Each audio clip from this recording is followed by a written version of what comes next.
এখান দেওয়া কি লেছে 2 নম্বরে খালি ঘর পূরণ করি। বাম পাশে কিছু সংখ্যা দেওয়া আছে এবং ডানে একক, দশক, শতক, হাজার, অযুত পর্যন্ত দেওয়া আছে এবং পাশে খালি ঘরে দেওয়া আছে। অর্থাৎ এই বাম দিকে যে সংখ্যা আছে সংখ্যাটা স্থানীয় মান হিসাবে এই ফাঁকা ঘরে বসাতে হবে।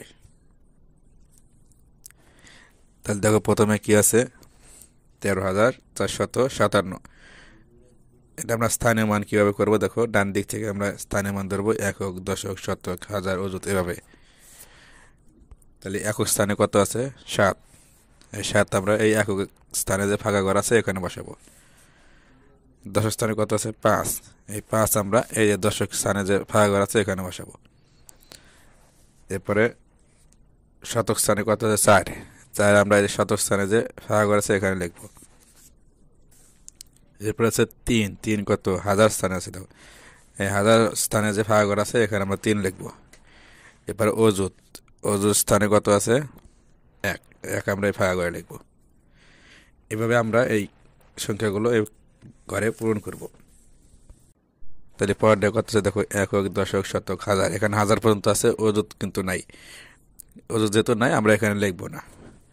তাহলে আমরা এখানে কি লিখবো দেখো একক স্থানে আছে কত 4, দশক স্থানে আছে কত 0, আর শতক স্থানে আছে কত 8, হাজার স্থানে কত আছে 7। আমরা এখানে বসা দিব এই খালি ঘরে। এরপর দেখো এখানে আছে একক, দশক, শতক, হাজার, অযুত। এখানে অযুত পর্যন্ত আছে। তাহলে আমরা এই খালি ঘরগুলো পূরণ করি। তাহলে একক স্থানে কত আছে 5। 5 দেখলাম। দশক স্থানে কত 0, শতক স্থানে কত 0, হাজার স্থানে কত আছে 8, অযুত স্থানে কত আছে 6। আমরা এই ফাঁকা ঘরে লিখবো 6। এরপরে দেখো এখানেও আছে একক, দশক, শতক, হাজার, অযুত। অযুত পর্যন্ত আছে। তাহলে আমরা এখানে বসাই।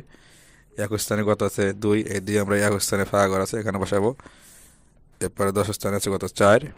4 আমরা দশক স্থানে এই ফাঁকা ঘরে লিখবো। এরপর আছে 8। 8 কত শতক। শতক স্থানে যে ফাঁকা ঘর আছে এখানে লিখবো। এরপর আছে হাজার। হাজার স্থানে কত আছে 7। 7 আমরা হাজার স্থানে যে ফাঁকা ঘর আছে এখানে লিখবো। এরপরে অযুত। অযুত স্থানে কত আছে 9। আমরা এই ফাঁকা ঘরে 9 লিখবো।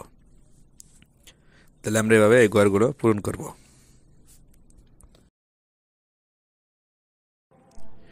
প্রিয় ভিউয়ার্স, তৃতীয় শ্রেণীর অঙ্ক বিষয়ে ধারাবাহিক ভিডিও পেতে আমাদের চ্যানেলটিকে সাবস্ক্রাইব করে রাখুন এবং আপনার মূল্যবান মতামত কমেন্টের মাধ্যমে জানিয়ে দিন। ধন্যবাদ।